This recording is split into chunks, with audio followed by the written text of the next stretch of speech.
Hello, fellow diamond painting addicts, and welcome back to Diamond Painting Anonymous. I'm Daphne, and I'm here today with kind of a requested video from you guys.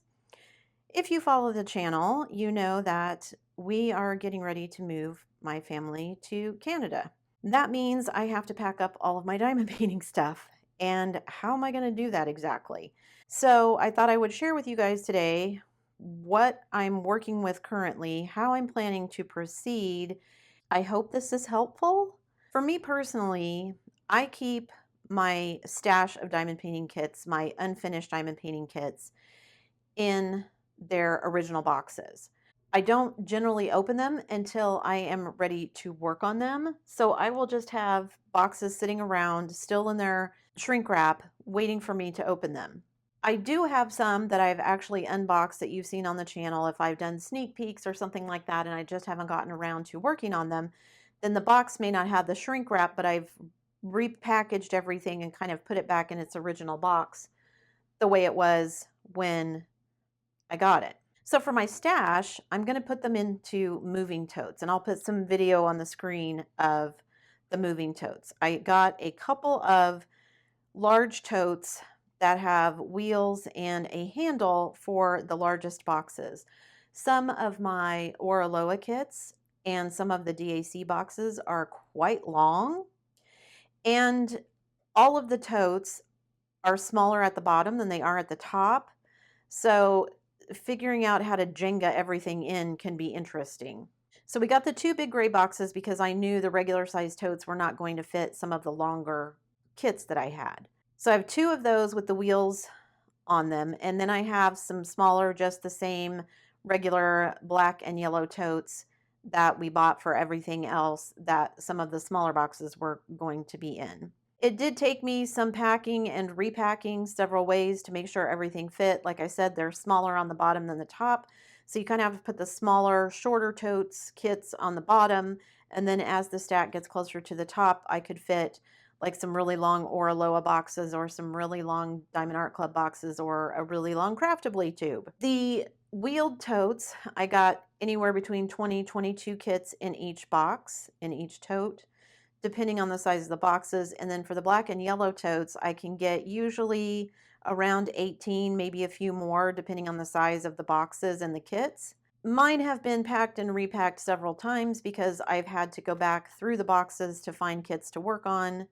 For example, one of the ones that I put up for voting that you guys voted on earlier this week, I had packed away in the bottom of one, so I had to kind of unpack everything to get to it. So I've had to repack them a few times, and I'll probably repack them a few more. The totes are going to hold all of the unfinished kits. Because I don't like unroll my canvases and store my drills in a separate place and all that kind of stuff, I don't have to worry about trying to transport flat canvases. They're all just going to be in the boxes. Except I do have two Heaven and Earth design canvases, the crown jewel canvases that only come with the canvas and not the drills. I haven't done them yet. I bought 3 at once. So I ended up taking the 2 that I haven't finished, rolling them back up, and then I put them into an empty Craftably tube so that I can transport them and they're safe and I don't have to worry about them getting crushed or whatever. So that's what I'm doing with my unfinished kits. What am I doing with my finished kits? Well, for the finished canvases, there's a couple ways that I'm going to be doing them. For those that are pretty small already and that fit in my portfolios, this is my smallest portfolio, which is like 40 by 30 and smaller will fit in here. If they're in the portfolio already and finished, then they're just going to stay in there. I'm going to pack these portfolios flat because they'll protect the diamond paintings just as well. So that's all the small unfinished ones. Any medium unfinished ones, roughly 50 by 60, somewhere around in there. Again, just in a larger size portfolio, but they're in a portfolio that will pack flat. So I'm just going to pack those as well and everything will be protected. For my large and extra large kits, the ones that were stored in my TV bag portfolio, and I'll throw a picture of it over there, I've taken everything out for a couple of reasons. One, I just don't have the space to store them flat, and they wouldn't transport well that way. So I've taken everything out of the portfolio, and I'm going to fold that up. I'm going to keep the portfolio, it just doesn't have anything in it at the moment. I've taken some of the finished kits and I've rolled them up and also put them in some empty craftably tubes that I had hung onto, knowing that we were going to be moving. So I've got a couple of craftably tubes full of finished kits. I've got a box that an Oraloa kit came in. So it was like a box within a box. So the cardboard box that the kit box came in, I kept that. And I have rolled up some finished diamond paintings and stuck them in there. That, I think, seems to be the easiest way to transport them. I was going to get like a TV box, something that you, like a cardboard box you put around like a flat screen TV and transport them that way. But as someone pointed out, it would have to lay flat if you put it on its side, unless it was packed really, really well. And maybe not even then, they might slide and get all crinkled and rumpled.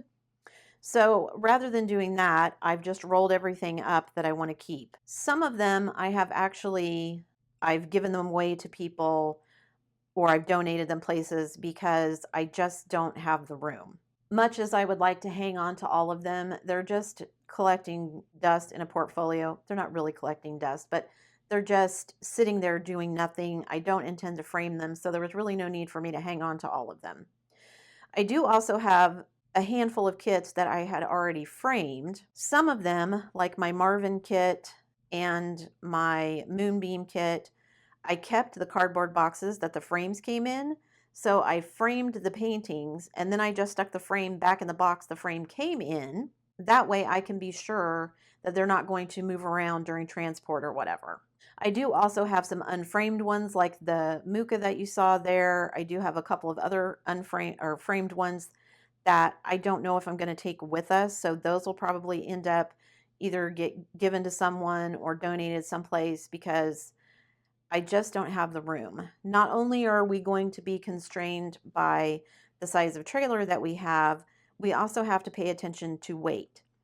And while we don't intend to move a ton of furniture, we do have some furniture pieces that we're going to be moving. And diamond paintings are heavy, especially finished ones. With the weight of all of those diamonds on there, it just can get really heavy. And I had a lot of them. And so I just had to let some of them go, much as I would like to have kept them because we don't have the room or the weight allowance. So like I said, some of them that are framed are back in their frame boxes, so those are going to go that way. There's a couple that are already framed that I might take with us, so I'll have to figure out. They're probably going to get like paper wrapped and then bubble wrapped and all that kind of stuff, and then put in some kind of box, like a TV box or something, so that they will lay flat. They're in the frame, so I don't have to worry about things shifting the way that I would if they were just kind of loose rolling around in there like they were in my portfolio. And hopefully the way we wrap them will keep everything from banging around and getting messed up during transport. For the rest of my supplies, my pens, my trays, my spare drills, everything else that I use is going to get packed into boxes and totes. I've gone through already a bunch of my supplies and I've gotten rid of a bunch of extras, things that I didn't need multiples of, or supplies I wasn't using, things like that. So this box right here is pretty much my things I use pretty regularly, or just things that I don't want to get rid of. I haven't used my Xyron in a while, but I'm not getting rid of it. This is all the washi tape that I'm keeping, and I may pare this down as well. I've got some baggies for my spare storage, some extra tools, my funnels, that sort of thing. So this is what I'm using on a daily basis. I'm going to have to pare this down even a little bit more once we're ready to go, and just keep things that I will actually use for like the week or whatever it's going to take us to drive and get everything across the border. So what I've done over here in this particular tote is I've put like all of my extra trays and everything, and I'll be shoving like packing peanuts or packing paper or bubble wrap or something in here to make sure that they don't slide around. But these are all trays that I want to keep. They're just not, I don't need them out where I can use them or access them every single day. So some of it's going to get packed away like that. I do already have one big box of like my art dot storage drawers and some extra trays and things already packed away. I do still need to pack up my Elizabeth Ward trays and the cube I store them in, as well as my pen case and some other things. I'm probably going to end up putting a couple more, or at least one more mystery box together just because I've got so many duplicates of things that I'm not going to take. And I haven't finished going through everything. So I'm sure there's stuff that I've forgotten about that I will need to go back and figure out whether or not I really want to take it or whatever.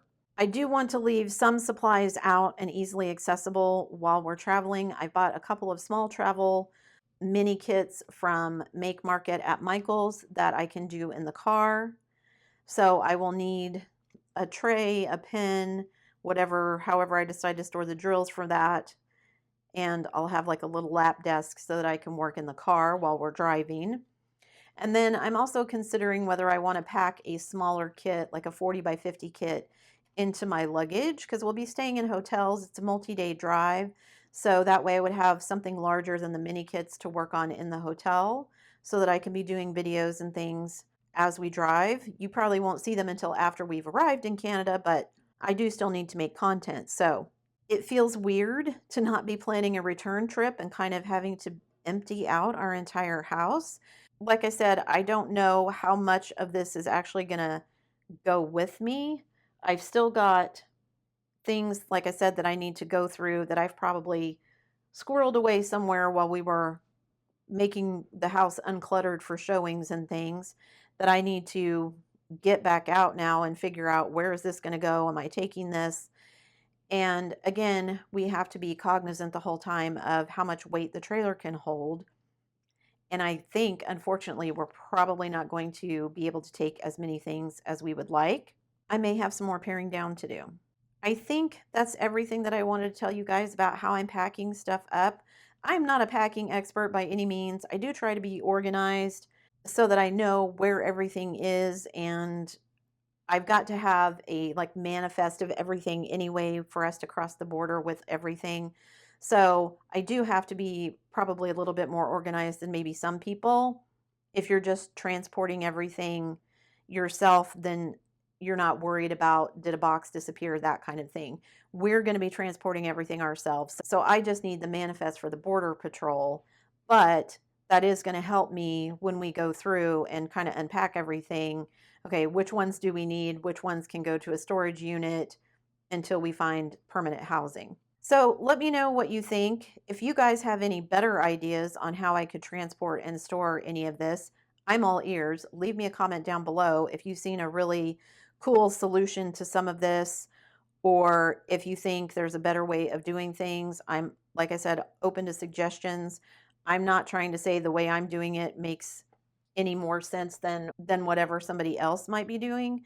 This is just, I'm working with what I've got. We've bought plastic totes. I'm trying to get things with lids, like this one has a lid, this one doesn't. So this is not going to be how this gets transported. This will get put in a tote like this, probably something with a lid so that I don't have to worry about little pieces and parts sliding everywhere and falling out. Yeah, it's an undertaking trying to fit everything in a small trailer from our house is not going to be easy, even with all of the furniture that we're leaving behind. So it'll be interesting.